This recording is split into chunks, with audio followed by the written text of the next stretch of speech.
ఇది అసుర సంధ్య వేళ. అసుర సంధ్య వేళ అందున త్రయోదశి ప్రవేశిస్తోంది, తెల్లవారితే. త్రయోదశి శైవ సాంప్రదాయమునందు చాలా విశిష్టమైనటువంటి తిథి. అటువంటి అసుర సంధ్య వేళలో పరమోత్కృష్టమైనటువంటి సంధ్యాకాలంలో కాశీక్షేత్రాన్ని స్మరించడమే చాలా గొప్ప విశేషం. నేను ఎందుచేత ఈ మాట అంటున్నానంటే, కాశీక్షేత్రాన్ని గురించినటువంటి విశేషములు అనేక పురాణాల్లో చెప్పబడ్డాయి. దాని గురించి స్కాందంలో కొంత ప్రస్తావన ఉంది. విశేషంగా బ్రహ్మవైవర్త పురాణంలో కాశీ గురించి చెప్పబడింది. కాశీకి అనేక పేర్లు. కాశీ అని మనం సాధారణంగా వ్యవహరిస్తూ ఉంటాం. రెండవది వారణాసి అని ఒక పేరు. మూడవది మహాశ్మశానము అని ఒక పేరు. ఎందుకనంటే వారణాసి వెళ్ళిన వాళ్ళు చూసుంటారు, సంకల్పం చెప్పేటప్పుడు మహాశ్మశాని అని చెప్తారు. దానికి మహాశ్మశానము అని ఒక పేరు. ఈ 3 పేర్లతో ఉంటుంది కాశీ పట్టణం. ప్రపంచంలో భౌగోళికంగా భూమిని మనం అనేక పేర్లతో పిలిచినప్పుడు ఒక్కొక్క ఊరికి ఒక్కొక్క పేరు. ఇప్పుడు మన ఊరిని కాకినాడ కాకినాడ అని పిలుస్తున్నాం. అసలు దీని పేరు కాకినాడ కాదు, దీని అసలు పేరు కోకనదము. కోకనదము అని ఎందుకు పిలిచారంటే, ఎక్కడ పడితే అక్కడ పూర్వం ఈ పట్టణంలో చెరువులు ఉండేవిట. చెరువులుండి అరవిరిసినటువంటి ఎర్రతామరలతో నిండి ఉండేది ఈ పట్టణం. అందుకే మీరు ఇప్పటికీ చూడండి, ఎక్కడ చూసిన చెరువులు కనపడతాయి. బాలాజీ చెరువు అలా. ఇప్పుడంటే చెరువులు లేవనుకోండి, అవి కప్పెట్టేసి కొత్త కొత్త ప్రాంగణాలు వచ్చేస్తున్నాయి. కాబట్టి దీని పేరు కోకనదము. ఆ కోకనదము నానుడి యందు మారి మారి మారి మారి చిట్ట చివరికి ఇవాళ కాకినాడ అయింది. అలా మనం ఏదో ఆ ప్రాంతంలో ఉండేటటువంటి ఒక వైశిష్ట్యాన్ని దృష్టిలో పెట్టుకుని ఒక పేరు పెడుతూ ఉంటారు. కానీ కాశీ పట్టణానికి అలాగే వచ్చిందా పేరు, లేకపోతే అలా రావడం వెనకాతల ఏదైనా ఒక రహస్యం ఉన్నదా అంటే, వారణాసి అనబడేటటువంటిది పౌరాణికంగా వినపడేటటువంటి పేరు. ఎక్కువగా దాన్ని సంప్రదాయంలో వారణాసి అని పిలుస్తారు. వారణాసి అని పిలవడం వెనకాతల ఉన్న రహస్యం, గంగ ప్రవహించేటప్పుడు 2 చోట్ల సంగమాన్ని చెందుతుంది. ఒకవైపు వారణ అన్నది నదితో సంగమాన్ని చెందుతుంది, వేరొక వైపు అసి అనబడేటటువంటి నదితో సంగమ స్థానాన్ని పొందుతుంది. 2 నదీ సంగమ స్థానాల మధ్యలో ప్రవహించినటువంటి గంగానదీ పరివాహక ప్రాంతమును కలిగినటువంటి క్షేత్రం ఏదున్నదో దానికి వారణాసి అని పేరు. అయితే వారణాసికి ఎందుకంత గొప్పతనం వచ్చింది? మనం కాశీ వెళ్ళకపోతే జీవితంలో కాశీ నేను రాను అన్నవాడు ఉండడు. ఒక్కసారైనా కాశీ వెళ్ళాలండి అంటారు. పూర్వకాలంలో అయితే కాశీకి వెళ్ళినవాడు కాటికి వెళ్ళినట్లే అని ఒక సామెత ఉండేది. అలా తెలిసి కూడా మరి ఎందుకు కాశీ వెళ్ళడానికి సిద్ధపడేవారు? కాశీకి అంత గొప్పతనం ఎందుకు వచ్చింది? దీని గురించి నేను మాట్లాడవలసి వస్తే, నేను ఒక పురాణ వాక్కు గురించి చెప్పకుండా చెప్తే దానికి నేను ఒక పరిపూర్ణత ఇచ్చినవాడను కాను. మనకి యుగాల్లో కృతయుగము అని ఒక యుగం ప్రారంభంలో, ప్రతి యుగానికి ఒక యుగ పురుషుడు అని ఒక ఆయన ఉంటారు. అంటే ఆ యుగాన్ని, ఆ యుగము యొక్క ధర్మమును నడిపించేటటువంటి వాడు. కృతయుగంలో ఉండేటటువంటి ఆ యుగ పురుషుని యొక్క లక్షణములు ఎలా ఉండేవంటే, ఆయన యజ్ఞోపవీతం వేసుకుని చేతిలో జపమాల పట్టుకుని ఉండేవాడు. దానివలన మీకు ఏది సూచితమవుతుందంటే, ఆ కాలమునందు కృతయుగంలో ఉండేటటువంటి ప్రజలందరూ వైరాగ్య సంపత్తితో ఉండేవారు. తరువాత త్రేతాయుగం వచ్చింది. త్రేతాయుగం వచ్చేటప్పటికీ అక్కడ ఉన్నటువంటి యుగపురుషుడు చేతితో స్రవము అనబడేటటువంటి దాన్ని పట్టుకున్నాడు. యజ్ఞం చేసేటటువంటి వాళ్ళకి, యాగాలు చేసే వాళ్ళకి 2 పేర్లు బాగా తెలుస్తాయి. సృక్కు స్రవము అని 2 వాడతారు. అంటే ఆ హవిస్సుని వాటిని తీసి అగ్నిహోత్రంలోకి వేస్తూ ఉంటారు. ఆ స్రవము చేతితో పట్టుకుని స్వధర్మానుష్ఠానపరుడైనటువంటి వ్యక్తిగా కనపడుతుండేవాడు త్రేతాయుగంలో. 3వ యుగం ద్వాపర యుగం వచ్చేసరికి ఆయన ఖట్వాంగమును పట్టుకున్నాడు. ఖడ్గము, ధనస్సు, బాణములు పట్టుకుని కించిత్ పాపపుణ్యములు కలిపినటువంటి స్వరూపము కలిగిన వాడై కాఠిన్యముతో కూడిన మాటతో ఉండేవాడు. అందుకే ధనుర్బాణములను పట్టుకోవడం, ఖడ్గం పట్టుకోవడం దుష్ట సంహారాన్ని సూచిస్తుంది. ఖట్వాంగం పట్టుకోవడం ఒక గమ్మత్తైన లక్షణం. దాని గురించి నేను సూక్ష్మంగా మీకు వివరణ చేస్తాను. ఎందుకంటే పరమశివుడి యొక్క అష్టోత్తరంలో ఖట్వాంగి విష్ణువల్లభ అని ఆయనకి పేరు. ఖట్వాంగి అన్న నామానికి అక్కడ విశేషమైన వ్యాఖ్యానం చేస్తారు. ఖట్వాంగము అంటే మంచం కోడు పట్టుకుని ఉంటాడు. అందుకని ఆ ఖట్వాంగం పట్టుకోవడం ఎందుకు అలా పట్టుకుంటారు అంటే, చేసిన పాతకముల నుంచి విముక్తి పొందడానికి ఆ ఖట్వాంగమును ధరిస్తారు అని శాస్త్రమునందు ఒక ప్రమాణం ఉంది. కాబట్టి ఖట్వాంగమును పట్టుకుని ఆ ద్వాపర యుగంలో ఉన్న పురుషుడు కనపడతాడు. కలియుగం వచ్చేసరికి కలియుగంలో ఉండేటటువంటి కలిపురుషుడు చాలా విచిత్రమైన వేషధారణతో ఉంటాడు. చతుర్ముఖ బ్రహ్మగారు కలిపురుష ప్రవేశం జరిగినప్పుడు కలిపురుషుణ్ణి పిలిచారు. ఏది ఎలా ఉంటాడు అసలు, వాడిని సభలోకి రమ్మనండి అని. అంటే ఆయన పిశాచవదనంతో దిగంబరుడై తన ఎడమ చేతితో తన అంగమును పట్టుకొని కుడి చేతితో నాలుకను బాగా బయటికి సాగతీసి కుడి చేత్తో పట్టుకొని ఉండుండి వికారమైనటువంటి కరాళ నృత్యము చేస్తూ సభలోకొచ్చి వెర్రి నవ్వులు నవ్వుతూ నిలబడ్డాడు. చతుర్ముఖ బ్రహ్మగారు కించిత్ ఆగ్రహించారు, ఏమిటి వీడి ప్రవర్తన. మహాప్రభో, కలియుగం అంటే అలాగే ఉంటుంది.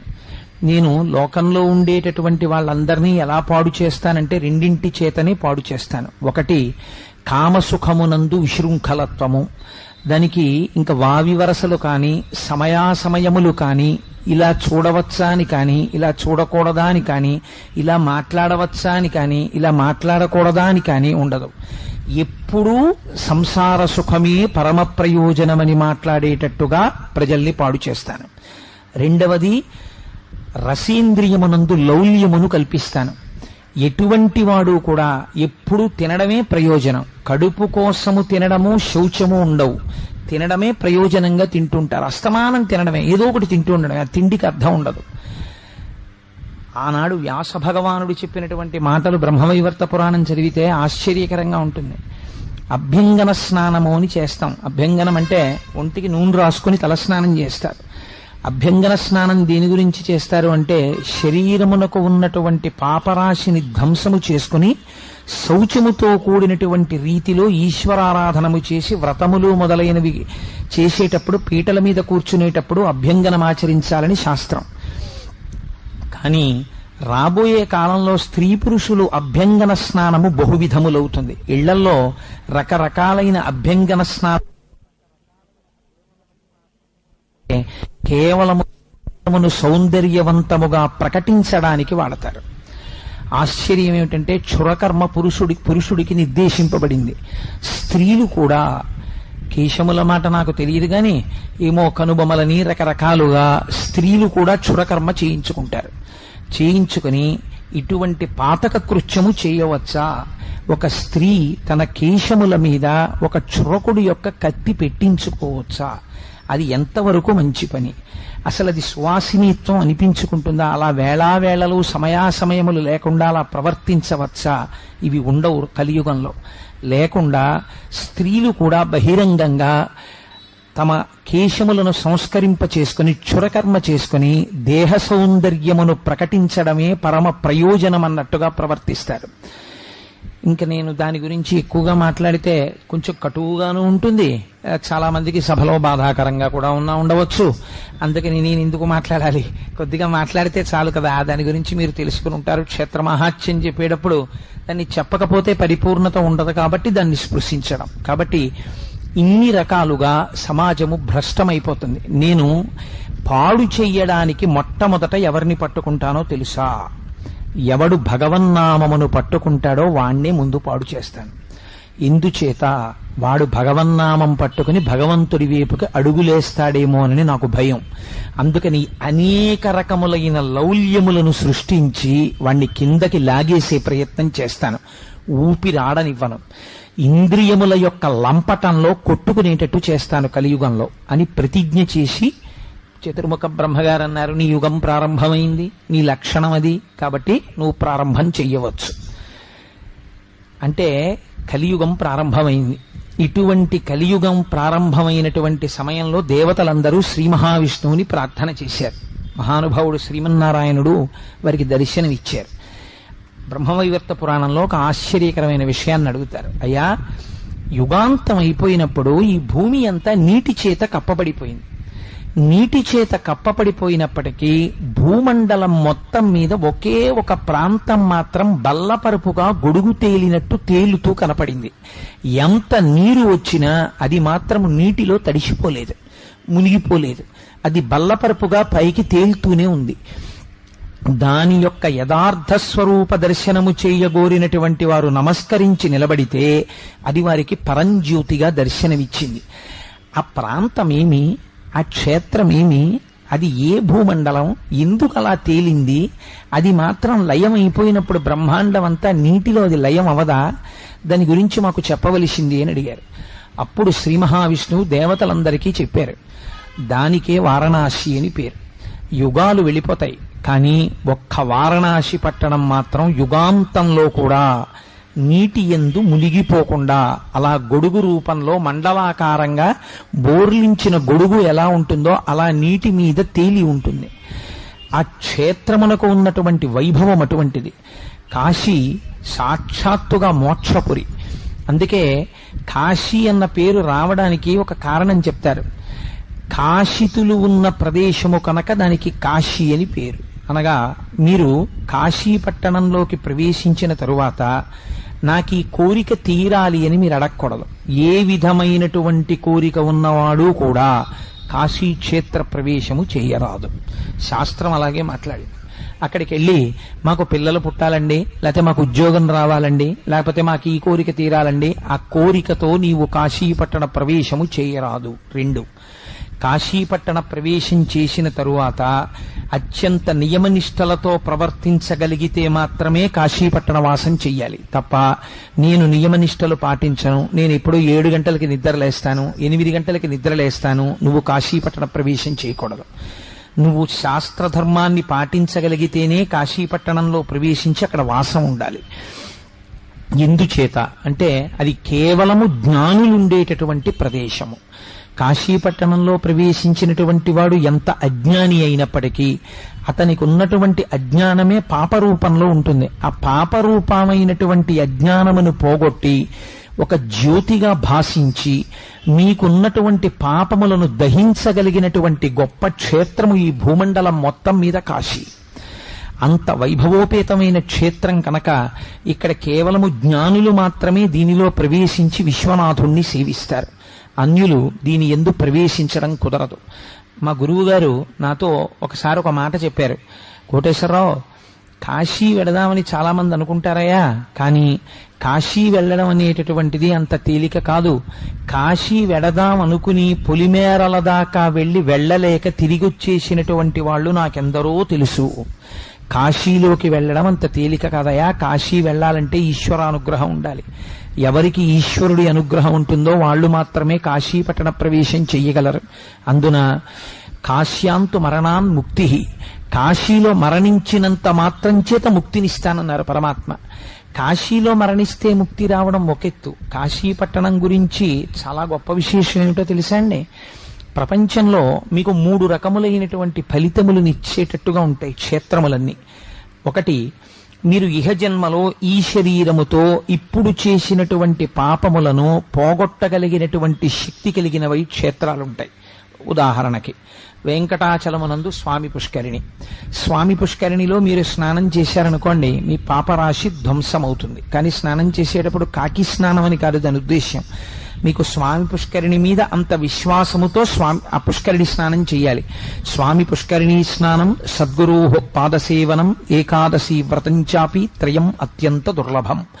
స్వామి పుష్కరిణి స్నానం అంటే అంత తేలిగ్గా దొరికేదేం కాదు. కాబట్టి స్వామి పుష్కరిణి యందు స్నానము చేసినటువంటి వారి పాపరాశి ధ్వంసమవుతుంది. రెండవది, ఇంకొక గమ్మత్తు ఉంటుంది. ఒక్కొక్కరు ఈ శరీరముతో ఉండగా పుణ్యము చేసిన వాడు ఉండడు. ఊర్ధ్వలోకములను పొందడానికి కావలసినటువంటి పుణ్య సంచయమును ఇక్కడ చేసి ఇక్కడ ప్రవర్తించి ఇక్కడ నడువడి ఉన్నవాడు ఉండడు. కానీ అటువంటి వాడు పడిపోయినప్పుడు, అనగా వాడు శరీరము విడిచిపెట్టినప్పుడు వాడిని ఉద్ధరించవచ్చా, ఉద్ధరించగలరా ఎవరైనా అంటే? అందుకే 3 తరాల వరకు తద్దినం పెట్టడం అనేటటువంటి ఆనవాయితీ. 3 తరాల వరకు వాళ్ళని పితృదేవతాలోకంలో ఉంచుతారు అని. ఈ 3 తరాలలో ఎవరైనా తద్దినం సక్రమంగా పెట్టినా, తద్దినం సక్రమంగా పెట్టడం అంటే ఏంటి?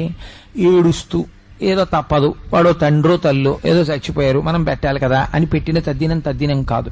దాని పేరే శ్రాద్ధము. శ్రాద్ధము అనగా పరమశ్రద్ధతో నిర్వహించవలసినది.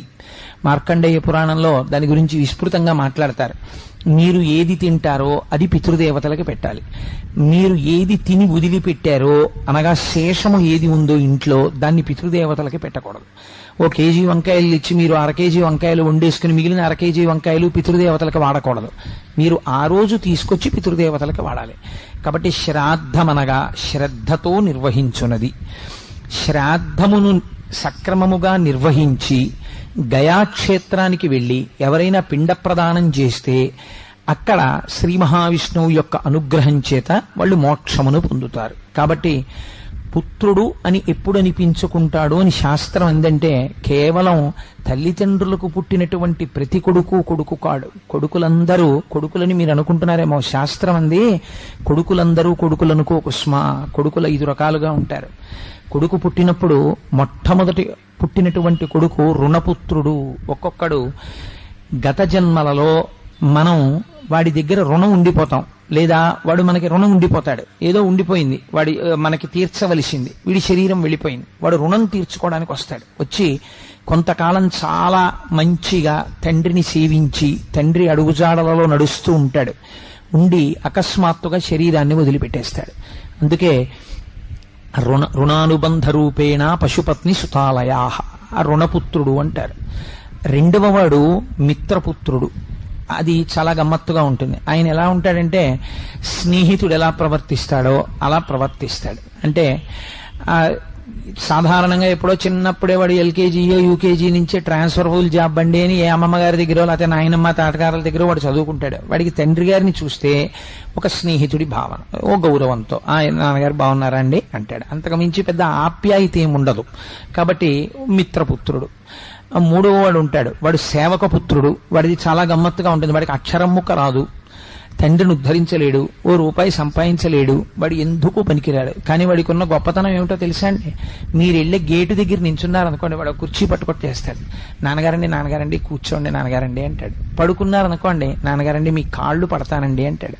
తండ్రి స్నానం చేసి వచ్చేసాడు అనుకోండి, నాన్నగారు మీ పంచి నేను ఆరేసేసానండి అంటాడు. తండ్రి సంధ్యావందనం చేసుకుందామని కూర్చున్నాడు అనుకోండి, తండ్రికి చెంబుతో నీళ్లు తీసుకొచ్చి బిందెతో అక్కడ పెట్టేస్తాడు. ఏమి చేస్తాడంటే, ఒక సేవకుడు ఎలా ప్రవర్తిస్తాడో అలా ప్రవర్తిస్తాడు. అంటే గత జన్మలలో ఉండిపోయినటువంటి సేవకులు శరీరమును విడిచిపెట్టేటప్పుడు యజమానినే జ్ఞాపకం చేసుకుంటూ వెళ్ళిపోతే వాళ్ళు సేవకుడు మళ్ళీ పుత్రుడిగా వస్తాడు. అందుకని సేవకపుత్రుడు. ఇంకొకడు ఉంటాడు, వాడో విచిత్రమైన వ్యక్తి, కర్మపుత్రుడు. వాడు ఎందుకు పనికి వస్తాడంటే, చిన్నప్పటి నుంచి ఎక్కడో హాస్టల్లో ఉంటాడు, అలాగే పెరుగుతాడు. ఆ తర్వాత ఇంజనీరింగ్, ఆ తర్వాత పీజీ, ఆ తర్వాత ఉద్యోగం వచ్చేస్తుంది. వాడు ఎక్కడో చదువుకుంటుంటాడు, వాడు ఎక్కడో ఉద్యోగం చేసుకుంటాడు, వాడి అకౌంట్ వాడే వేసుకుంటాడు. వాడు ఒక రోజున వచ్చి దండం పెడతాడు, నాన్నగారండి మీ కోడల్ని తీసుకొచ్చాను ఆయుష్మాన్ భవ అంటాడు తండ్రి. వాడు వెళ్ళిపోతాడు. వాడు ఎక్కడో ఉంటుంటాడు, ఎప్పుడో టెలిగ్రామ్ ఇస్తాడు. నేను ఈ మధ్య కాకినాడలో ఒక విచిత్రమైన విషయం విన్నాను. నా స్నేహితుడు పేరు ఎందుకు లేని చెప్పడం, ఆయన వాళ్ళ అబ్బాయిని చూడడానికి వెళ్తే మనవడితో కూడా ఉన్నాడు వాళ్ళ అబ్బాయి. ఆయన చూసి వచ్చి, ఏం ఆశ్చర్యం కోటేశ్వరారు, నాకు మనవాడు కూడా పుట్టిసేయండి, మా అబ్బాయి చెప్పనే లేదు నాకు అన్నాడు. ఒక్కొక్క కొడుకు అలా ఉంటాడు. కాబట్టి వాడు ఎప్పుడు వస్తాడంటే, ఈ తండ్రి శరీరం పడిపోయిన తర్వాత వాడికి టెలిగ్రామ్ స్థితులలో కాశీపట్టణం చేరి, కాశీపట్టణంలో ప్రాణోత్క్రమణం అయిందనుకోండి, విశ్వమునకు నాథుడైనటువంటి వాడెవడున్నాడో ఆ విశ్వనాథుడు ఒక మహోపకారాన్ని చేస్తాడు. అయితే ఇది మనుష్యులకే చెందుతుందా అని మీరు అనుకోకండి. పిపీలికాది పర్యంతములో కాశీక్షేత్రములో ఎవరు ప్రాణమును విడిచిపెట్టినా, ప్రాణం ఉన్నప్పుడు లోపల నుంచి వచ్చినటువంటి ఊపిరి కదండి శబ్దంగా మారుతుంది, వాక్కుగా మారుతుంది. ఊపిరి లేకపోతే వాక్కుగా ఎలా మారుతుంది? మారదు. ఇప్పుడు నాలో ఉన్నటువంటి ఊపిరి పైకొచ్చి వాక్కుగా మారుతోంది. అందుకని వాయువే వాక్కుగా మారాలి. ఇలా ఆఖరి ఊపిరిని తారకం కింద మారుస్తాడు. తారకం అనగానేమి? తారకము అంటే ఏది మిమ్మల్ని సంసార సముద్రము నుంచి జనన మరణ ప్రవాహము నుంచి ఉద్ధరించగలదో దానికి తారకమని పేరు. అటువంటి తారకాన్ని ఎవరు ఉపదేశిస్తారు అంటే, ఉదారుడై.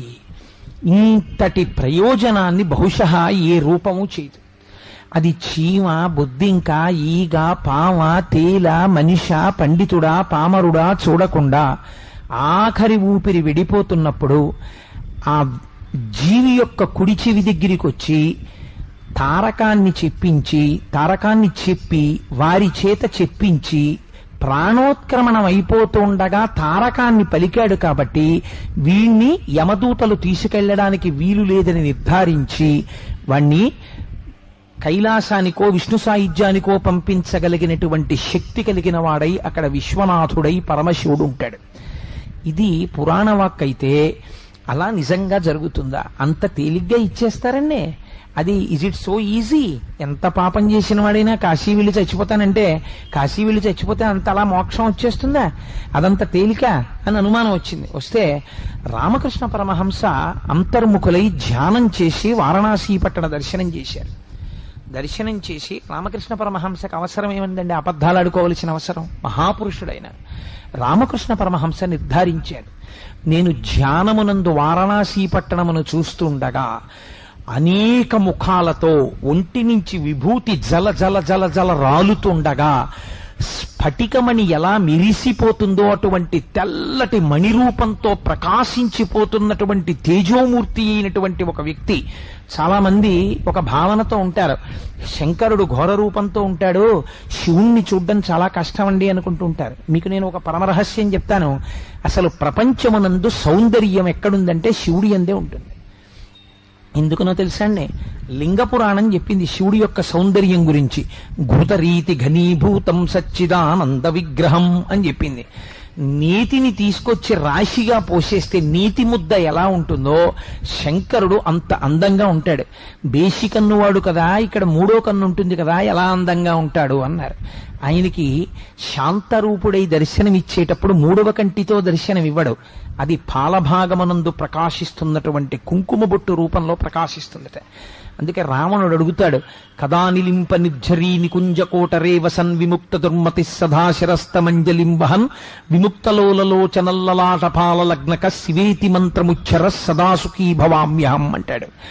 అలా శంకరుడు ఆఖరి ఊపిరి అయిపోతుండగా చేతియందు త్రిశూలమును ధరించిన వాడై ఢమరుకని పట్టుకుని పరమ తేజోమూర్తి అయి అత్యంత సత్వగుణ ప్రకాశంతో మెరిసిపోతూ ఆ ప్రాణోత్క్రమణమవుతున్నటువంటి జీవుల యొక్క కుడి చెవు దగ్గరికి వచ్చి స్వామి నోరు పెట్టేటప్పటికే ఆ ప్రాణోత్క్రమణం ఎంత భయంకరంగా ఉంటుందో గరుడ పురాణం వర్ణిస్తుంది. అంత పరమ భయంకరమైనటువంటి ప్రాణోత్క్రమణ వేదన పొందకుండా వాడు పరమ ప్రశాంతంగా శంకర దర్శనం చేస్తూ ఆయన చెప్పిన మాట విని ఆఖరి ఊపిరిని తారకనామంగా పలుకుతూ ఉండగా ప్రాణోత్క్రమణమై వాడు మోక్షాన్ని పొందుతాడు. కాబట్టి కాశీక్షేత్రము ఎవరు ప్రాణోత్క్రమణమును పొందుతారో వారికి కూడా మోక్షం ఇయ్యగలిగినటువంటి భూమి.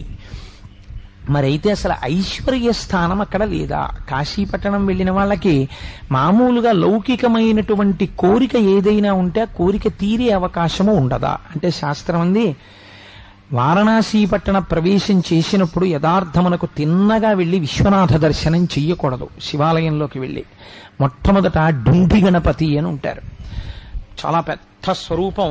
విశ్వనాథుడి యొక్క దేవాలయంలోకి వెడుతున్నప్పుడు ఎడంచేతి పక్కన ఉంటుంది, ఆ సన్నటి దారిలోను. ఆ డుండి గణపతి దర్శనం చేసి ఆయనకొక్క నమస్కారం చేసి ఆయన పాదాల మీద ఒక 4 ఎర్రటి పూలుంచితే మీరు అడిగినా అడగకపోయినా డుండి గణపతి యొక్క అనుగ్రహం చేత మీకు ఇహమునందు కావలసినటువంటి కోర్కెలు సిద్ధిస్తాయి. ఆ మహానుభావుడు కావ్యకంఠ గణపతి ముని జన్మించేటప్పుడు ఆ గణపతి దేవాలయంలోనే గణపతి ముని గారి తండ్రి గారు కూర్చుని గణపతి మంత్రాన్ని ఉపాసన చేస్తున్నారు. ఉపాసన చేస్తూ నా భార్యకి నెలలు నిండి ఉంటాయి, నాకు మగబిడ్డడు జన్మించాడో ఆడపిల్ల జన్మించిందో అనుకున్నారు. ఆ రోజున గంగలో స్నానం చేసి వచ్చి కూర్చున్నారు. కూర్చుని వారు ఆ గణపతి మంత్రాన్ని ఉపాసన చేస్తున్నారు. ఆయనకి హఠాత్తుగా ఒక పెద్ద తేజస్సు కనపడింది. ఆయన ఆశ్చర్యపోయి అలా చూస్తూ ఉండగా డుండి గణపతి దేవాలయంలోంచి ఒక పసిపిల్లవాడు పాకుతూ వచ్చి తన తొడ మీద కూర్చున్నట్టు దర్శనమిచ్చింది.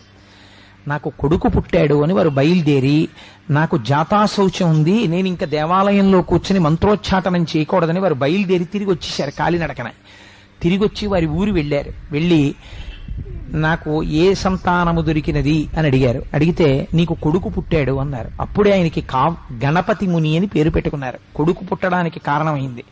శాస్త్రము ఎంత ప్రమాణమో మీరు చూడండి. డుండి గణపతి దర్శనం చేసి ఆయన పాదాల మీద 4 ఎర్రటి పువ్వులు సమర్పిస్తే ఇహమునందు మీకు తీరని కోరికలని ఈశ్వరుడు తీరుస్తాడు. కానీ మీరు ప్రకటముగా చెప్పక్కర్లేదు. డుండి గణపతి దగ్గరికి వెళ్ళి నాకు ఇది లేదు ఇప్పించు అని మీరు అనక్కర్లా. ఆయన పాదాల మీద 4 పువ్వులు వేసి నిలబడితే చాలు, ఆయన మీ కోరిక తీరుస్తాడు. కాశీలో ఒక ఆశ్చర్యకరమైనటువంటి లక్షణం, ఆయన విశ్వనాథుడు, ఆవిడ అన్నపూర్ణ. ఈ తత్వం మీరు తెలుసుకోవాలి. కాశీపట్టణ ప్రవేశం చేసేవాళ్లు తెలుసుకోవలసినటువంటి గొప్ప రహస్యం అది. కాశీలో మనం ప్రవేశించి దేవాలయంలోకి వెళ్ళినప్పుడు ఏదో చేతిలో 4 మారేడు దళాలో ఏవో పట్టుకుని లోపలికి వెడతాం. రాజద్వారం దాటి మీరు ఇలా కుడి చేతి పక్కకి చూడగానే ఒక చిన్న శివలింగంతో కూడినటువంటి ఒక ఆలయం ఉంటుంది. ఎడం పక్కకి చూస్తే శ్రీ మహావిష్ణువు యొక్క ఆలయం ఉంటుంది. మీరు దాటి కొంచెం ముందుకెడితే చిన్న గడప ఉంటుంది. ఆ గడప దాటి లోపలికి వెడితే విశ్వనాథుడి యొక్క శివలింగం ఉంటుంది. ఎంత ప్రాచీనమైన క్షేత్రమో ఎవ్వరికీ తెలియదు. ఆశ్చర్యం ఏమిటో తెలుసా అండి? గొప్ప గొప్ప గురువుల్ని సేవించిన వారికి శంకరుడు విశ్వనాథుడి యొక్క దేవాలయంలో ప్రవేశించినప్పుడు తన సేవ చేయించుకుంటాడు.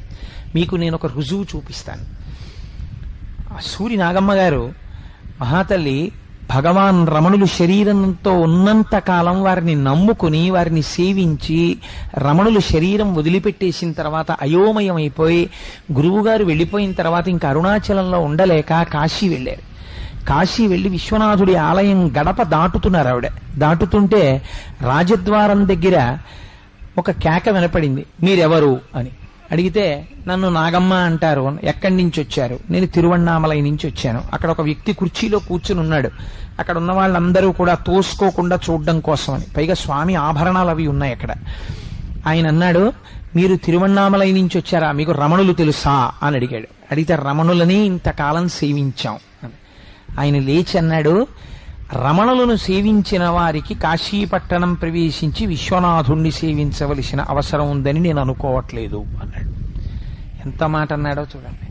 అంటే ఇవాళ మా గురువు రమణులు శరీరంతో లేరు. ఆ శూన్యం తట్టుకోలేకే నేను వారణాసి వచ్చాను అన్నారు ఆవిడ. అంటే అక్కడ కూర్చున్నటువంటి ఆయన లేచి అన్నాడు, అమ్మా నేను ఇప్పుడే బయటికి వెళ్ళి వచ్చేస్తాను, మీరు కాసేపు ఇక్కడ కూర్చుని స్వామి ఆభరణాలు అవి కాపు కాస్తూ ఉండగలరా, ఒక 10 నిమిషాలు ఉంటాను అన్నారు ఆవిడ. ఆయన బయటికి వెళ్ళి 1 గంట పోయాక వచ్చాడు. వచ్చి అమ్మా ఎందుకు వెళ్ళాను ఎందుకు వచ్చానో తెలుసా, 1 గంట సేపు కాశీ క్షేత్రంలో విశ్వనాథుడి యొక్క శివలింగానికి ఆభరణములకు కాపుదలగా ఉండగలిగిన అదృష్టము సద్గురువైన రమణులను సేవించిన అదృష్టంగా నీకు పడింది, బయలుదేరన్నాడు. అప్పటికి వాళ్ళ అన్నగారు బయలుదేరుతున్నారు. ఏమైపోయింది సూర్యనాగమ్మ గారిని. కాశీ క్షేత్రం అంటే మాటలు కాదండి. మీరు ఇతపూర్వం ఎలా జీవించారన్న దానికి వారణాసిలోకి వెళ్ళగానే మీకు తాస్కాణం కనబడిపోతుంది. ఈ విశ్వనాథ క్షేత్రములోకి వెళ్ళి శివలింగానికి మీరు పట్టుకెళ్లవలసినది అనేది ఏమీ ఉండదు. శివుడికి అభిషేకం దేంతో గొప్ప, గంగతో గొప్ప. గంగ ఎక్కడి నుంచి ఉంది? అక్కడే గంగ ఉంది. గంగెందుకు గొప్ప? భవాంగపతితంతోయం పవిత్రమితి స్పృశు. ఇదొక విచిత్రమైన సిద్ధాంతం. అసలు గంగెందుకు గొప్ప అంటే శివుణ్ణి తాకింది కాబట్టి గొప్ప. ఎవరు చెప్పారు ఈ మాట? సాక్షాత్ వాల్మీకి మహర్షి చెప్పారు రామాయణంలో. అటువంటి పరమశివుడు యొక్క శరీరాన్ని తాకి కింద పడడం చేత పవిత్రమై లోకము యొక్క పాపములను నశింపచేయగలిగిన గంగ యొక్క గొప్పతనాన్ని బ్రహ్మవైవర్త పురాణం ఏమని చెప్పిందో తెలుసా అండి? మిగిలినటువంటి క్షేత్రములు కాని మిగిలినటువంటి పుష్కరణులు కాని పాపములు తీయగలిగిన శక్తి ఎక్కడ నుంచి పొందుతాయంటే కాశీక్షేత్రము నుంచి పొందుతాయని. కాశీక్షేత్రం ఇస్తూ ఉంటుంది వాటికి ఆ శక్తిని. ఇస్తే ఆ శక్తి చేత పాపాలని తీస్తాయి అని నిర్ధారించింది. అటువంటి గంగ గొప్పతనం ఎక్కడిది? పరమశివుడి యొక్క శరీరమును తాకుట చేత. ఇప్పుడు ఈ గంగ మీరు ఎక్కడి నుంచి తేవాలి? ఆకాశీలోంచే తేవాలి. అక్కడే కాస్త గంగ పట్టుకెళ్ళి ఆ శివుడి యొక్క తల మీద పోశారనుకోండి, మీరు తెచ్చినది అన్నది ఏమైనా ఉన్నదా? ఏమీ లేదు. అంటే మీకు ఇందులో ఏమిటి తెలుస్తోంది? ఈశ్వరుడికి మీరివ్వగలిగినది లేదు. మీరేమివ్వాలి మరి అంటే, ఈ సృష్టి అంతా ఆయనదే అని తెలుసుకుని గంగ శివుడి మీద పడడం చేత మీరు పవిత్రులవ్వాలి. ఆయన కాదు పవిత్రం అవడం. శివుడిని తాకి గంగ పవిత్రమైంది. గంగ పోసి శివుడు పవిత్రం అవడం ఏమిటి?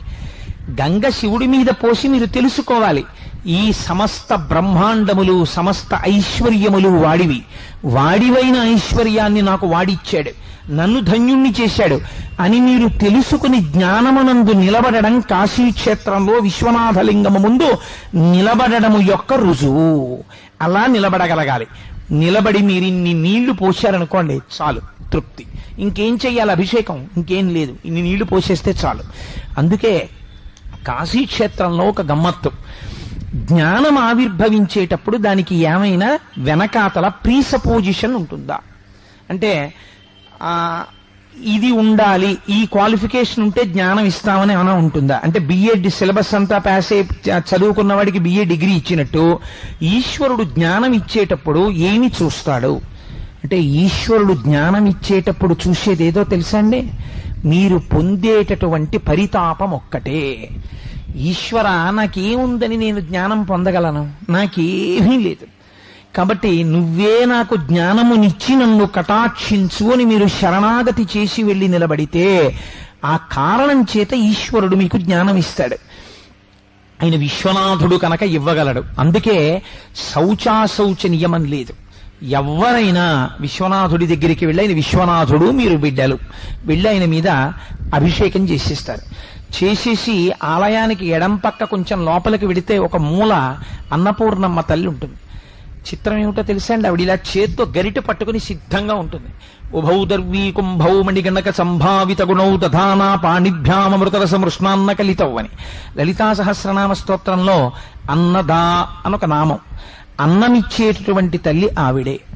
కాబట్టి అందుకే ఆ అమ్మవారికి శర్వాణి అని ఒక పేరు. చాలా గొప్ప పేరు ఆ శర్వాణి అన్న పేరు. ఎందుకంటే శర్వుని భార్య శర్వాణి. భూమి నుంచి సమస్త ఐశ్వర్యమును ఇవ్వగలిగినటువంటి తత్వానికి శర్వాణి అంటారు. అది ఈశ్వరుడు యొక్క శక్తి. ఆ శక్తినే శ్రీ మహావిష్ణువు యొక్క శక్తిగా చెప్తే శ్రీదేవి భూదేవిగా చెప్తారు. అందుకే శర్వ అన్న నామం విష్ణువుకి ఉంటుంది, శివుడికి ఉంటుంది. అది గమ్మత్తు. కాబట్టి శర్వాణి అంటే శర్వుడి యొక్క భార్య. ఇప్పుడు ఆవిడ అన్నపూర్ణగా నిలబడినది. విశ్వనాథుడైన వాడు అన్నం పెట్టలేడా? జ్ఞానమే ఇవ్వగలిగిన వాడు మీకు అన్నం పెట్టలేడా? అది ఆయనే పెట్టచ్చు కదా అన్నం.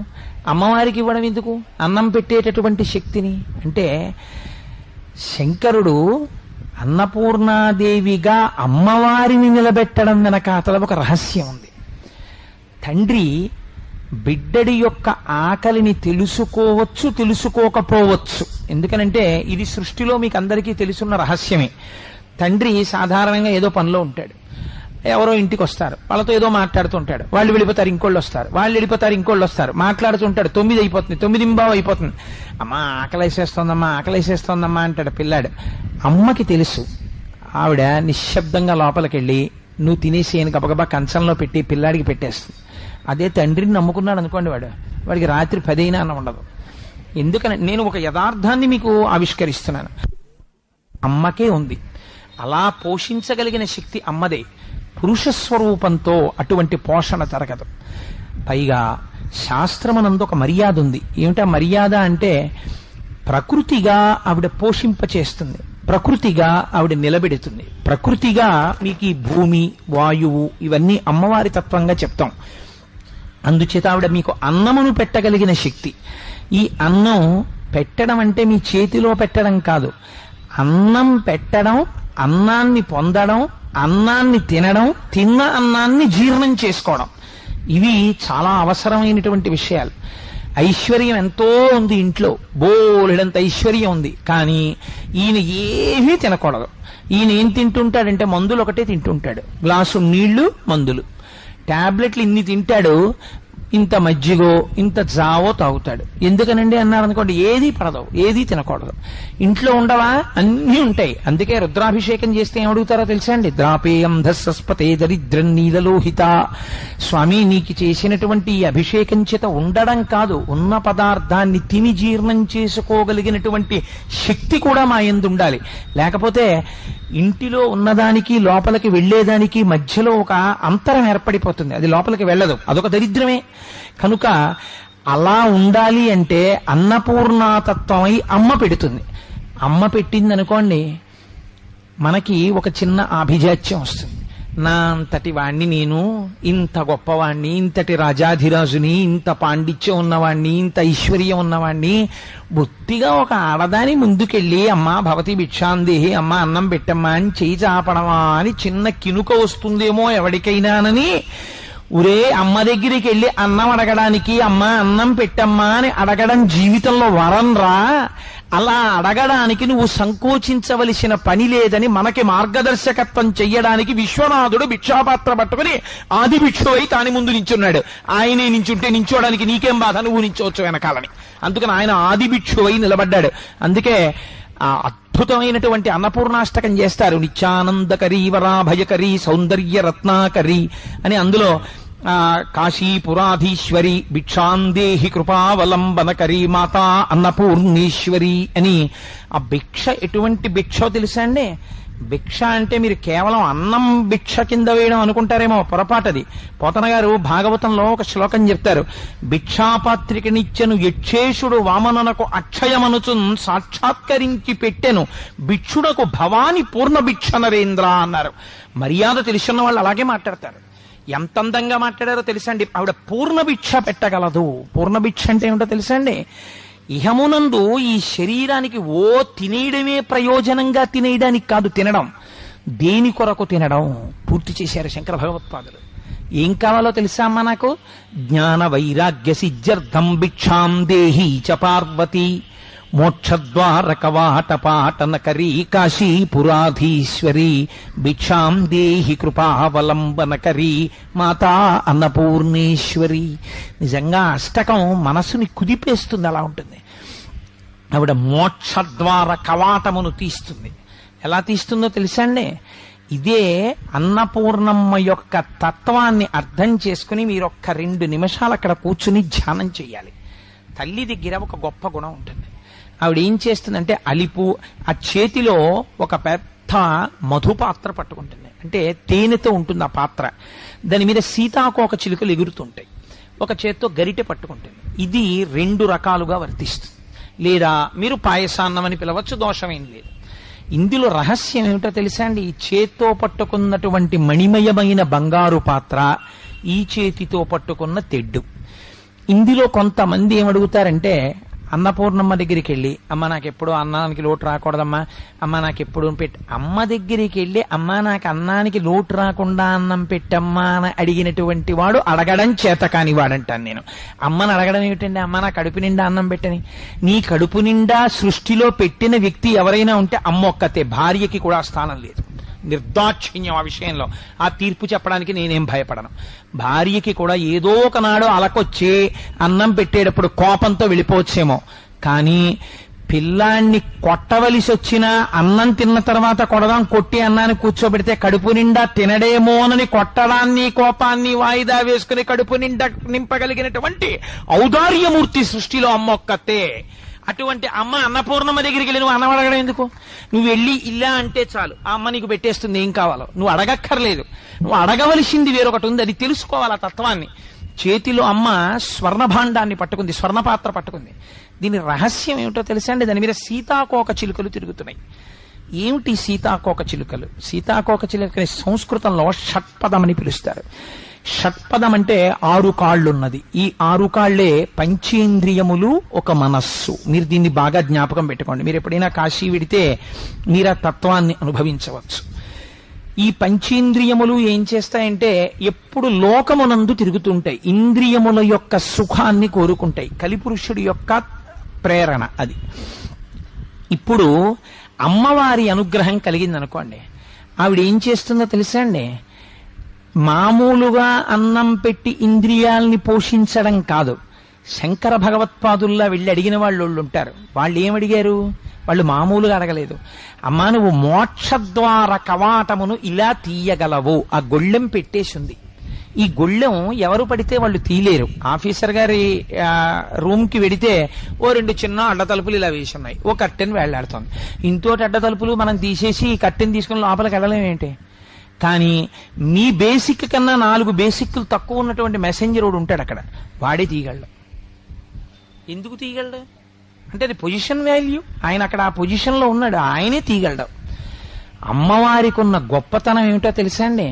మోక్షద్వార కవాటమును ఆవిడ మాత్రమే తీసి మిమ్మల్ని విశ్వనాథుడిలో కలపగలదు. ఎలా తీయగలదు అంటే ఆవిడ ఈ షట్పదమై పంచేంద్రియములు మనస్సు అన్నాన్ని బాగా తిని లోకము వైపుకు తిరిగేటట్టు చేయగలిగిన ఆవిడే చేస్తుంది.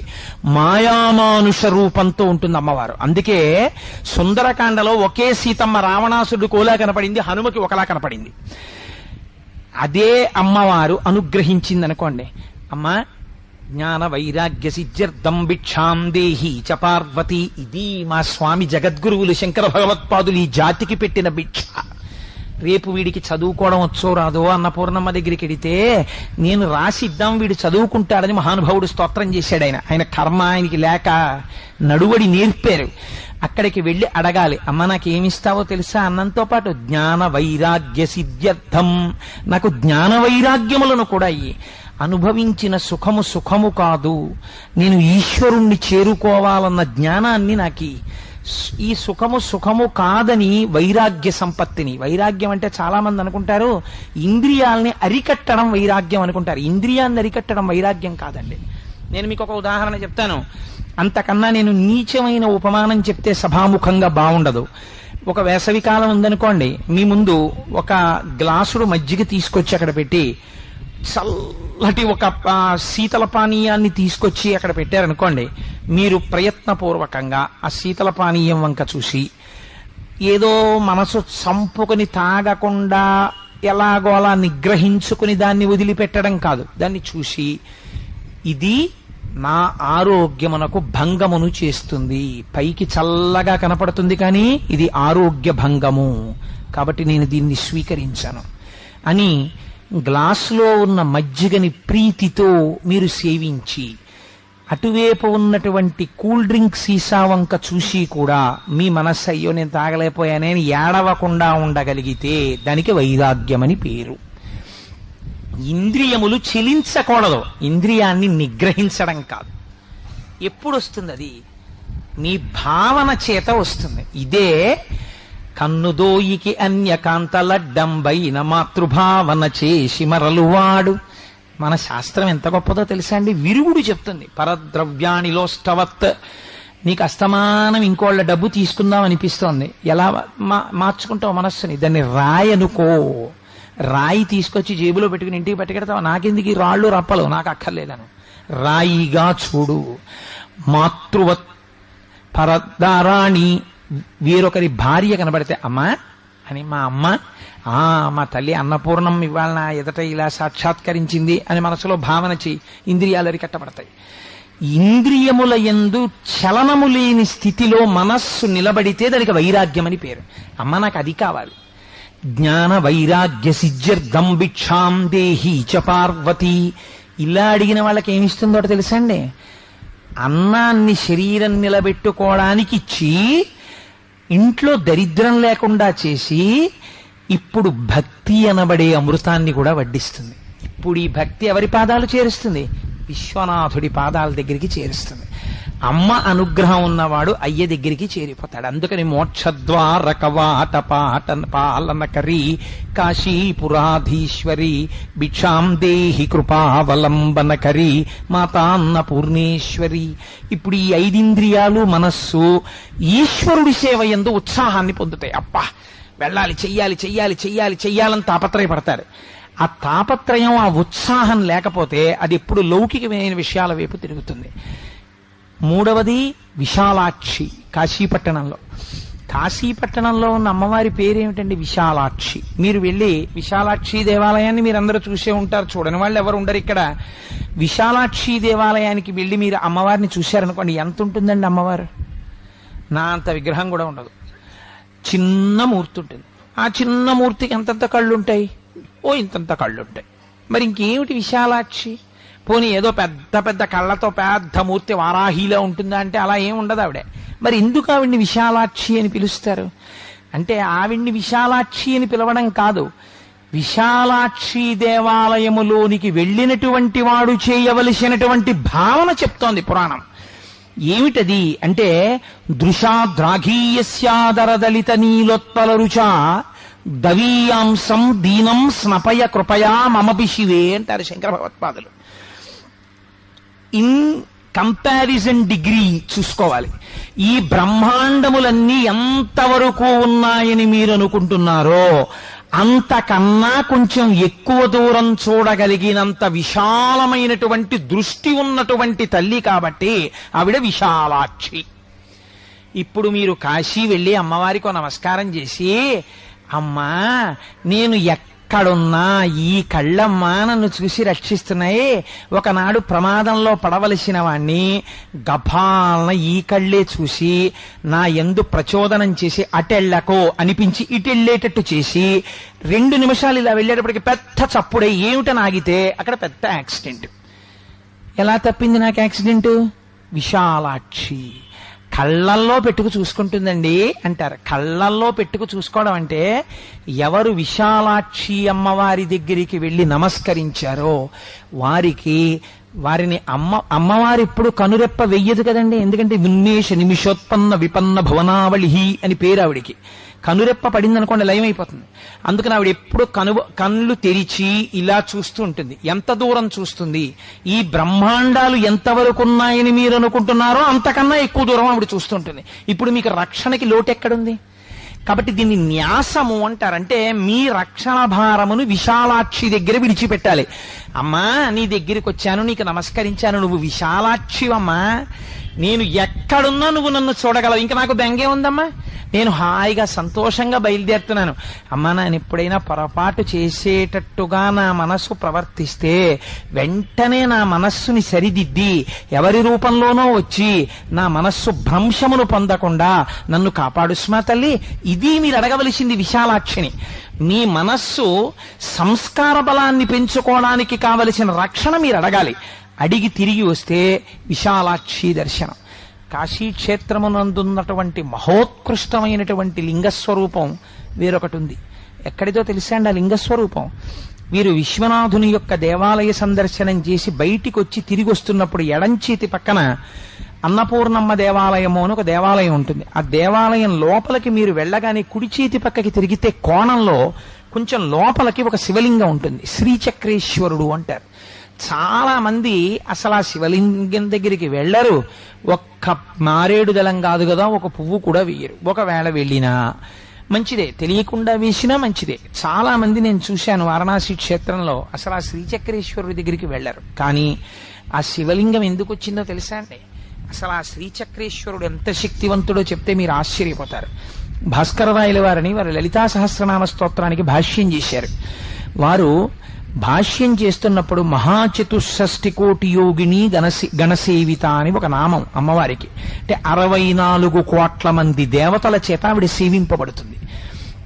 ఒకనాడు ఆయన గంగానదీ తీరంలో కూర్చుని భాష్యం రాస్తున్నప్పుడు కుంకుమానంద స్వాముల వారిని ఆ రోజుల్లో గంగ ఒడ్డున ఒక స్వామి ఉండేవారు. ఆయన చాలా మహానుభావుడు, గొప్ప పాండితీ ప్రకర్షణ ఉన్నవారు. వారి దగ్గర ఉండేటటువంటి బ్రాహ్మణులు శిష్యులు కొంతమంది ఏమిటో లలితా సహస్రానికి భాస్కర్ రాయలు గారు భాష్యం చేస్తున్నారట, అంత గొప్పవాడా, మేము వెళ్ళి కొన్ని ప్రశ్నలు వేస్తాం వెయ్యమా అన్నారు. అంటే కుంకుమానంద స్వామి అన్నారు అలాగే వెళ్ళి అడగండి అన్నారు. వీళ్ళందరూ వెళ్ళి ఆయన్ని అడిగారు, అయ్యా మీరు లలితా సహస్రానికి భాష్యం రాస్తున్నారు కదా, మహాచతుషష్ఠి కోటి యోగిని గణసేవిత అన్న నామంలో అమ్మవారిని సేవించే 64 కోట్ల మంది దేవతలు ఎవరు, ఏ వాహనం ఎక్కుతారు, వాళ్ళ పేర్లు ఏమిటి, ఏ ఆయుధాలు పట్టుకుంటారు, మాకు చెప్పండి అన్నారు. వెంటనే భాస్కర్ రాయల వారు అన్నారు, ఓహో మీకు వాళ్ళందరి పేర్లు వివరాలు కావాలా, ఒక పని చేయండి, సాయంకాలం స్నానం చేసి సంధ్యావందనం చేసుకుని రండి, వచ్చి గంగానది ఒడ్డున కూర్చోండి, మీ అందరికీ చెప్తానన్నారు. సాయంకాలం వీళ్ళందరూ స్నానం చేసి వచ్చి కూర్చున్నారు. కూర్చుని భాస్కర్ రాయల వారి వంక చూశారు. ఆయన ఒక్కసారి అమ్మవారికి నమస్కారం చేశారు. లలితా సహస్ర భాష్యం చేసే ముందు భాస్కర్ రాయల వారికి ఎన్ని ఆశ్చర్యకరమైన విశేషాలు జరిగాయండి. ఒక్క నమస్కారం చేసేటప్పటికి ఒకేసారి ఆకాశంలో 64 కోట్ల గొంతులు వినపడ్డాయి. ఎవరి పేరు, ఎవరి ఆయుధాలు, ఎవరి వాహనం వాళ్ళు చెప్పుకుంటున్నారు. అన్ని భాస్కర్ రాయల వారి గొంతుతో వినపడ్డాయి. వినపడితే బ్రాహ్మణులు ఆశ్చర్యపోయి కుంకుమానంద స్వామి దగ్గరికి పరిగెత్తారు. 64 కోట్ల గొంతులతో భాస్కర్ రాయలు ఎలా మాట్లాడాడని అడిగారు. ఇప్పుడు చూడండి మీరని వారు కమండలంలో నీళ్లు తీసి వాళ్ళ కళ్ళకి రాసి పంపారు. వాళ్ళు వెళ్లి నిలబడితే 64 కోట్ల మంది దేవతలు గంగానదీ తీరంలో ఆకాశంలో నిలబడ్డారు. వాహనాల మీద నిలబడి ఎవరి వాహనాన్ని, ఎవరి పేరుని, ఎవరి శక్తిని వాళ్ళు చెప్పుకున్నారు. చెప్పుకుంటుంటే భాస్కర రాయల వారి కుడి భుజం మీద లలితామ్మ, ఎడం భుజం మీద శ్యామలాదేవి కూర్చుని దర్శనమిచ్చారు. అప్పుడు వచ్చి భాస్కర రాయల వారి కాళ్ల మీద పడ్డారు. అప్పుడు భాస్కర రాయల వారు పొంగిపోయి, అమ్మా నా చేత ఇంత గొప్ప పని చేయించావా అమ్మా, భాస్కర రాయలకి కీర్తి కట్టపెట్టాలని తల్లి 64 కోట్ల మంది దేవతల పేర్లు చెప్పించావా అని వారణాసి క్షేత్రంలో అన్నపూర్ణమ్మ గుడిలో లోపలికి వెళ్ళగానే కుడి చేతి పక్కన ఉన్న కోణంలో శ్రీచక్రం మీద శివలింగ ప్రతిష్ఠ చేశారు. శివలింగం మీద శ్రీచక్రం ఉంటుంది. దానికి శ్రీచక్రేశ్వరుడు అని పేరు. అది సాక్షాత్ భాస్కరరాయ ప్రతిష్ఠితం. అంత గొప్ప శివలింగం అది. అది లలితామ్మవారు దర్శనమిచ్చినప్పుడు వచ్చిన శివలింగం. అసలు నిజానికి ఆ శివలింగం దగ్గరికి వెళ్ళి నిశ్శబ్దంగా ఉంటుంది, ఎవ్వరూ ఉండరు అక్కడ. చక్కగా లోపలికి మెట్లు దిగాలి. లోపలికి వెళ్ళి అమ్మవారికి ఎర్రటి పూలంటే ప్రీతి, సర్వారుణ అనవద్యాంగి, ఎర్రటి పూలు పట్టుకెళ్లి సువాసినులు ఆ శ్రీచక్రేశ్వరుడి మీద వేసి కాసేపు కూర్చుని లలితా సహస్రనామ స్తోత్రాన్ని చదువుకుని మనస్సులో లలితా సహస్రాన్ని పారాయణ చేసుకుని వస్తే ఎన్ని కోట్ల జన్మలకి కూడా వాళ్ళ 5వ తలానికి లోటు ఉండదు. అంత గొప్ప శివలింగం ఉంది అక్కడ. నేను ఈ మధ్యకాలంలో ఒక ప్లాన్ చేశాం. కొంతమందిని వారణాసి క్షేత్రానికి తీసుకెళ్లి ప్రతిరోజు వారణాసిలో ఉన్నటువంటి విశేషాలు చెప్పి తీసుకెళ్లి దర్శనం చేయించాలి అని. కానీ కారణాంతరాల చేత దాన్ని డ్రాప్ చేశామనుకోండి, దాన్ని ఎగ్జిక్యూట్ చేయలేదు. కానీ దాని వైభవానికి ప్రస్తావన చేయడం కోసమని మీకు ఈ మాట చెప్పాను. తరువాత మీరు అక్కడ తప్పకుండా గమనించవలసినటువంటి విశేషం కాశీక్షేత్రం గురించి ఒక రోజులో చెప్పంటే కుంజరయూధంబు దోమ కొత్తుకజొచ్చాను. ఇంకా నాకు రామేశ్వరం ఒకటి ఉండిపోయినట్టుంది. ఇంకా నేను ఎప్పుడు కాశీ పూర్తి చేయను, ఎప్పుడు కిందకి రామేశ్వరం రాను. సరే వచ్చేస్తాను, ఎంతసేపు పెద్ద విశేషం ఏముందిలేండి. కానీ ఆ గంగా నది, గంగా స్నానమే గొప్ప. ఎందుకో తెలుసా అండి, గంగకున్న శక్తి ఏమంటే పాపహరణం. గంగలో స్నానం చేసినంత మాత్రం చేత పాపములు పోతాయి. శంకర భగవత్పాదులు ఏదైనా ఒక మాట చెప్తే అనవసరంగా చెప్పరు. మీరు ఒక విషయం గమనించండి, శంకరాచార్యుల వారి స్తోత్రాల్లో, శంకరాచార్యుల వారి సాహిత్యంలో మీకు క్షేత్రముల గురించినటువంటి ప్రస్తావన సాధారణంగా శంకరాచార్యుల వారు చేయరు. ఎక్కడో తప్ప అసలు వారు అటువంటి ప్రస్తావన చేయరు. అటువంటి శంకర భగవత్పాదులు భజగోవింద స్తోత్రంలో ఒక మాట అన్నారు, భగవద్గీత కించిదిదీత గంగాజలలవ కణికా పీత సకృతపియేన మురారి సమర్చ క్రియతే తస్య యమేన నచర్చ అన్నారు. ఎంత గొప్ప శ్లోకం చూడండి. భగవద్గీత కించిదిదీత అర్థం తెలుసుకొని భగవద్గీత ఒక్క శ్లోకాన్ని జీవితంలో అన్వయం చేసిన, గంగాజలలవ కణికాపీత గంగ నీటిలోంచి ఒక బొట్టు తీసి గంగ యొక్క మాహాత్మ్యమును తెలుసుకుని నాలుక మీద వేసిన, గంగ గొప్పతనం ఏమిటో తెలుసా అండి, గంగావతరణాన్ని ఎక్కడ మీరు కూర్చునైనా సరే అనుసంధానం చేశారనుకోండి, ఉత్తర క్షణం పాపాలు నశించిపోతాయి. ఒక్కొక్కసారి ఆశ్చర్యకరమైన సందర్భం జరుగుతుంది. అంటే ఎలాగో చెప్పేస్తున్నాను సభాముఖంగా ఇవాళ. ఒక్కొక్కసారి ఏదో ఉపన్యాసానికి బయలుదేరితే పొరపాటు జరిగింది. మనం ఇవాళ ఇప్పుడు మళ్ళీ ఇంటికి వెళ్లి స్నానం చేస్తే తప్ప యథార్థానికి వేదిక మీదకి వెళ్ళకూడదు. ఎందుకంటే మనకి తెలుసు ఇక్కడ ఒక పొరపాటు జరిగిందని తెలుసు, మనం అక్కడికి వెళ్లి గబుక్కుని ముట్టుకున్నామని తెలుసు, మరి ఎలా ఇప్పుడు వేదిక మీదకి వెళ్లి మాట్లాడడం అన్న అనుమానం వస్తుంది. అప్పుడు ఏం చేస్తారో తెలుసా అండి, ఒక్క క్షణం గబగబోబ సగర చక్రవర్తి 60,000 మంది కుమారులు, అసమంజసుడు, అంశుమంతుడు వాళ్ళు వెళ్లడం, భూమిని తవ్వేయడం, ఆ కపిల మహర్షి చూడడం, వాళ్ళు చచ్చిపోవడం, వాళ్ళందరూ బూడిదైపోవడం, అక్కడి నుంచి భగీరథుడు వెళ్లడం, తపస్సు చేయడం, బ్రహ్మగారేమో అలా ఎలా పడుతుంది శంకరుణ్ణి పిలవమండం, శంకరుడు రావడం, జడలు విప్పుకుని నిలబడడం, గంగా అహంకరించడం, ఆ జటాజూటంలో తిరగడం, విడిచిపెట్టేయడం, కింద పడ్డం, గంగ ప్రవహించడం, ఓసారి మనసులో స్మరించుకుని వేదిక ఎక్కేస్తారు పెద్దలు. నేను చాలా మంది పెద్దల దగ్గర అంతే పోతుంది ఆ దోషం. గంగావతరణాన్ని స్మరిస్తే పాపాలు పోతాయండి. మేము ఒకసారి వారణాసి వెళ్ళాం, ఎవరో తీసుకెళ్తే, ఎవరో ఆర్గనైజ్ చేసినప్పుడు వెళ్ళాం. అప్పుడు మేము కొంతమంది ఏం చేసామంటే సెలెక్టివ్గా ప్రత్యేకించి పడవలు తీసుకుని ఆ గంగ మధ్యలో ఉన్నటువంటి ఒక సైకతానికి వెళ్ళిపోయి హాయిగా అసుర సంధ్య వేళ ఆ సైకతంలో కూర్చుని ఎదురుగుండా విశ్వనాథుడి యొక్క దేవాలయ శిఖరాన్ని చూస్తూ అక్కడ గంగావతరణం చెప్పుకుని గంగావతరణం చెప్పుకుని ఆ గంగ తల మీద చల్లుకుని మళ్లీ పడవెక్కి వచ్చేసాం. అసలు వారణాసిలో మీరు చూడవలసింది అది చూడాలి. చాలా మంది కాశీ వెళ్ళాం అంటారు, తప్పు లేదనుకోండి, మంచిదే వెళ్ళడం. వారణా దగ్గర నుంచి అస్సీ వరకు మీరు పడవ మీద వెళ్ళాలి. 2 నదీ సంగమాలు, వాటి మధ్యలో ఉన్న గంగా పరివాహ ప్రాంతం ఏదుందో అది వారణాసి. మీరిక్కడ ఒక్క విషయం చాలా జాగ్రత్తగా గమనించాలి. గంగ హరిద్వార్లోనూ ఉంది కదా, గంగ ఋషికేశ్లోనూ ఉంది కదా, గంగ కాశీకి పైన ఉంది కదా, మరి కాశీ గంగా అని ఎందుకు పిలుస్తారు? కాశీ గంగ అట్టుకొచ్చామండి అంటారు, గంగ పూజ చేశామండి అంటారు. గంగకి పూజ ఏమిటండి?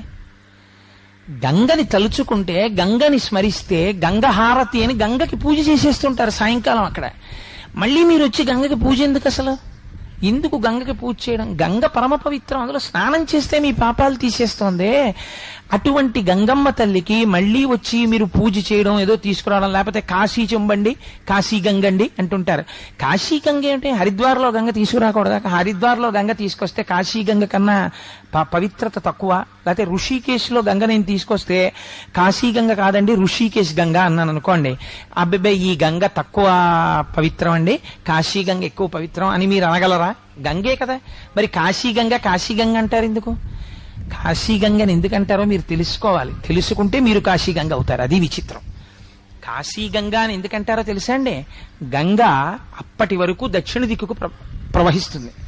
ఒక్క వారణాసి క్షేత్రం దగ్గరికి వచ్చేటప్పటికీ గంగ మళ్లీ తిరిగి ఉత్తర దిక్కుకు ప్రవహిస్తుంది. మనం కొన్ని కోట్ల జన్మల నుంచి ఉపాధులను మార్చుకుని దక్షిణ దిక్కుకి వెళ్ళిపోతున్నాం. ఊరికి దక్షిణాన శ్మశానం ఉంటుంది. ఏ శరీరం పుచ్చుకున్నా శ్మశానంలో, అంటే మళ్ళీ పంచభూతాల్లోకి వెళ్ళిపోతోంది. ఈ జన్మలో నేను ఈశ్వరుణ్ణి తెలుసుకోవాలి అని మీరు ప్రయత్నపూర్వకంగా మీ దృష్టికోణాన్ని తిప్పుకుని ఉత్తరాభిముఖులైతే, ఉత్తర దిక్కున దక్షిణాన్ని చూస్తూ మృత్యువునందు భయం లేని వాడు కూర్చున్నాడు. వాడు మృత్యుంజయుడు, దక్షిణామూర్తి. దక్షిణానికి తిరిగి కూర్చున్నాడు. మీరు ఉత్తరానికి తిరిగి వాడికి నమస్కరించాలి. వాడు మిమ్మల్ని కూడా మృత్యుంజయుణ్ణి చేస్తాడు. కాబట్టి కాశీ గంగని చూసి మీ జీవనమునందు మార్పు రావాలి. అది కాశీ గంగ అంటే. అందుకని కాశీ క్షేత్రానికి ఆ వైభవం. కాశీ ఎన్నో రకాలుగా వైభవాన్ని పొందుతుంది. అందుకే గంగ దగ్గరికి వెళ్ళి చూడగానే జీవితంలో నేను ఇది తెలుసుకోవాలన్న భావన మీరు పొందాలి. సరే, అటువంటి కాశీక్షేత్రం, ఆ కాశీక్షేత్రంలో కాలభైరవుడు మహానుభావుడైన భైరవ యాతన అని ఒకటి ఉంటుంది మనకి. భైరవ యాతన అంటే ఈశ్వరుడిచ్చినటువంటి శరీరాన్ని, ఈశ్వరుడిచ్చినటువంటి శ్వాసల్ని ఎవరు దుర్వినియోగం చేస్తారో అటువంటి వాళ్ళని యమదండన విధించినట్టే భైరవుడు యాతన పెడతాడు. అసలు ఆ భైరవుడి యొక్క ఘోర రూపాన్ని చూడడమే చాలా భయంకరంగా ఉంటుంది. ఆ భైరవుడి గురించి కాలభైరవాష్టకం పఠంతి ఏ మనోహరం జ్ఞానముక్తి సాధనం విచిత్ర పుణ్యమర్దనం శోకమోహ దైన్య లోభ కోపతాపనాశనం తే ప్రయాంతి కాలభైరవంగ్రి సన్నిధింద్రువం అని ఆ కాలభైరవుడు ఇప్పటికీ కూడా మనం అందుకే కాశీ నుంచి వస్తే ఒక కుక్క మెళ్ళలో కాలభైరవ స్వరూపాన్ని చూసి గారెల దండ వేయడం అనేటటువంటి సంప్రదాయం ఒకటి వచ్చింది. ఆ కుక్క యజమానికి రాబోయేటటువంటి మృత్యువుని గమనించి మోరలెత్తి ఏడుస్తుంది అని. ఆ కాలభైరవుడు ఆయనకున్న లక్షణం ఏమంటే, వారణాసి క్షేత్రంలోకి వీడిని ప్రవేశపెట్టడమా, వీడు అడుగు పెడితే లోపలికొస్తే వీడి పాపరాశి ధ్వంసం అవుతుంది, వీడికి గంగా స్నానం ఇవ్వడమా, అందుకని వీడిని ఎలా లోపలికి రాణిస్తామని కాలభైరవుడి యొక్క అనుగ్రహం ఉంటే తప్ప లోపలికి రాలేరు. భైరవ యాతనని పొందుతాడు. అందుకని కాలభైరవుడికి నమస్కరించి పునర్దర్శనాన్ని అడగాలి. అయా కాశీక్షేత్ర, అందుకే బయలుదేరే ముందు క్షేత్రపాలకుడు కాబట్టి ఆయనకి నమస్కారం. అయ్యా మేము బయలుదేరితే వచ్చేస్తామని నమ్మకమేం లేదు, నువ్వు ఉన్నావు బయట, నీ అనుగ్రహం ఉండాలి. కాబట్టి స్వామి కాలభైరవ మాకు కాశీ క్షేత్ర ప్రవేశాన్ని కల్పించు. దర్శనం అయిపోయింది, ఎవరు మీకు అనుమతి ఇచ్చారో వారికి నమస్కారం, కృతజ్ఞత చెప్పి అయ్యా నువ్వు మమ్మల్ని అనుగ్రహించావు, పునః పునః మాకిలాగే దర్శనాన్ని అనుగ్రహించు అని మీరు కృతజ్ఞత చెప్పి బయలుదేరి రావాలి. అది కాశీక్షేత్రంలో కాలభైరవుడి యొక్క శక్తి. అందుకే ఇంటికి వస్తే మళ్ళీ కాలభైరవుడికి ఒకసారి పూజ చేస్తారు. సరే, ఆ కాశీ పట్టణంలో మీరు తప్పకుండా చూడవలసినటువంటిది ఇంకొక మహత్తరమైన శక్తి ఉందండి, వారాహి. మనం లలితా సహస్రనామ స్తోత్రం చదువుతున్నప్పుడు ఆ వారాహి గురించి మీరు ఆ అమ్మవారి నామాల్లో వస్తాయి. ఇప్పుడు నేను ఆ శ్లోకాలు, పద్యాలు, ఆ నామాలు వాటన్నింటినీ పక్కన పెట్టి కేవలం వ్యాఖ్యానం మాత్రమే చేస్తున్నాను. ఆ వారాహి కాశీ పట్టణంలో చీకటి పడగానే ఆవిడ తిరగడం ప్రారంభం చేస్తుంది. చీకటి పడగానే ఆవిడ క్షేత్రపారకురాలు, ఆవిడ తిరుగుతుంది కాశీ అంతా. వారాహి దర్శనాన్ని మామూలుగా మీరు ఇలా ఎదురుగుండా వెళ్ళి కూడా చూడలేరు, చూడడానికి భయపడతారు. అందుకని ఎంత ధైర్యం ఉన్నవాడు, ఎంత గుండె ధైర్యం ఉన్నవాడు కూడా వారాహి క్షేత్రంలో అమ్మవారి ముందుకెళ్లి నిలబడి అమ్మవారిని చూడరు. ఆవిడికి ఏం చేస్తారంటే తెల్లవారిన తర్వాత 4:30-5 గంటలకి ఇంకా సూర్యోదయం అవుతుందనగా అమ్మవారి తిరిగి వచ్చేస్తుంది. తిరిగి వచ్చేసి దేవాలయ ప్రవేశం చేస్తుంది. అర్చకులు కూడా ఒక్క 10 నిమిషాలో 20 నిమిషాలో లోపలుండి గబగబా అమ్మవారికి పూజ చేసేసి తలుపులు వేసేస్తారు. ఆవిడ పగటి పూట పడుకుని నిద్రపోతుంది. కాబట్టి మీరు సూర్యోదయం అయిపోయే లోపల వారాహి దర్శనం చేసేయాలి. వారాహి దేవాలయం పైకి వెడితే స్లాబ్కి కన్నాలుంటాయి, ఒక 4-5 కన్నాలు. అక్కడ నిలబడి మీరు ఆ కన్నాల్లోంచి చూస్తే వారాహి రూపం కనపడుతుంది. అసలు ఆ కన్నంలోంచి అమ్మవారిని చూస్తేనే అమ్మ బాబోయ్ అని ఒళ్ళు పులకరించి అలా నిలబడిపోతారు. అలా ఉంటుంది ఆవిడ తేజస్సు. ఆవిడ she the chief commander of the armed forces of Lalithambika. ఆవిడ సర్వ సైన్యాధ్యక్షురాలు లలితాపరా భట్టారిక స్వరూపానికి. అందుకని ఆ వారాహి దర్శనం చేసుకుంటారు. సరే, ఇన్ని రకాలుగా కాశీ క్షేత్రము అత్యద్భుతమైనటువంటి క్షేత్రం. అందుకే కాశీ వెళ్ళినటువంటి వాడు కాటికెళ్ళినవాడు అనేవారు. కాటికెళ్ళినవాడు అనడానికి కారణం ఏంటంటే కాటికెళ్ళినవాడు తిరిగి రాడు కదా. కాశీ వెళ్ళినవాడు కూడా మోక్షాన్ని పొందుతాడు. పూర్వకాలంలో ప్రయత్నపూర్వకంగా కాశీ క్షేత్ర దర్శనమే లక్ష్యంగా పెట్టుకుని వెళ్ళిపోయి ఆ కాశీలో ఉండిపోయేవారు. ఇంకా కొంతకాలం అయిపోయిన తర్వాత సంసారంలో ఏదో 2 తరాలు 3 తరాలు చూసేసాను చాలనుకుంటే ఇంకా కాశీ వెళ్ళిపోయేవారు. సరే, ఒక్క విషయం నేను మనవి చేయకపోతే కాశీ క్షేత్రం గురించి నేను అన్యాయంగా చెప్పిన వాడిని అవుతాను. మీరు కాశీలో పుణ్యం చేస్తే ఎన్ని కోట్ల రెట్లు ఫలితం పడుతుందో కాశీ వెళ్లి అమర్యాదగా ప్రవర్తించినా కూడా మీకు పాపము అన్ని కోట్ల రెట్లు పడుతుంది. కాబట్టి కాశీ వెళ్ళిన వాళ్ళు చాలా మర్యాదగా ప్రవర్తించడం నేర్చుకోవాలి. కాశీ క్షేత్రం మనతో రాలేదు కదా, ఎవడో పక్కన లేడు కదా అని వ్యంగ్యాలు, వెటకారాలు, ప్రసంగాలు అక్కడ చేశారనుకోండి, చూసేవాడు ఉన్నాడు, వాడేస్తాడు ఖాతాలో.